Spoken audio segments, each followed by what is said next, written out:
বহু আগেই ইরান ঘোষণা দিয়েছিল যুক্তরাষ্ট্র হামলা করলে ইসরায়েলে হামলা চালাবে ইরান। ঠিক কথা অনুসারে পারমাণবিক স্থাপনায় যুক্তরাষ্ট্রের হামলার পর ইসরায়েলে ব্যাপক হামলা চালাচ্ছে ইরান। সংঘাতের দশম দিনে আজ ইরান ইসরায়েলের বিভিন্ন স্থানে ক্ষেপণাস্ত্র ও ড্রোন হামলা অব্যাহত রেখেছে।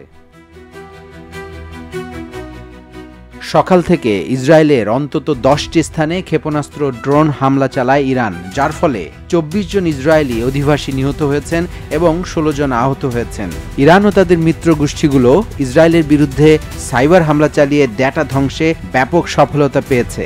এই পরিস্থিতিতে ইসরায়েল দেশ জুড়ে সতর্কতা জারি করেছে এবং ধর্মীয়, সাংস্কৃতিক ও কূটনৈতিক স্থানে অতিরিক্ত নিরাপত্তা ব্যবস্থা মোতায়েন করেছে। ইরান হুমকি দিয়েছে যে বাহরাইনে অবস্থিত মার্কিন নৌবহরে ক্ষেপণাস্ত্র হামলা চালাতে পারে এবং অচিরেই হরমুজ প্রণালী বন্ধ হতে পারে। অন্যদিকে ইয়েমেনের হুতি বাহিনী মার্কিন যুদ্ধ জাহাজে হামলার হুঁশিয়ারিও দিয়েছে। এদিকে ইয়েমেনের আনসারুল্লাহ গোষ্ঠী যুক্তরাষ্ট্রের সাথে তাদের সকল চুক্তি বাতিল করেছে। ফলে ইরানে মার্কিন আক্রমণে মধ্যপ্রাচ্যে উত্তেজনা বৃদ্ধি এবং আন্তর্জাতিক সম্প্রদায় এই পরিস্থিতি নিবিড়ভাবে পর্যবেক্ষণ করছে।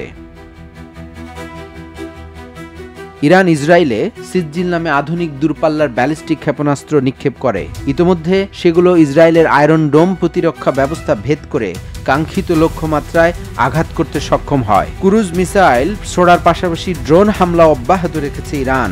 এদিকে আবার ইসরায়েল ইরানের কিছু ড্রোন ভূপাতিত করার দাবি করেছে।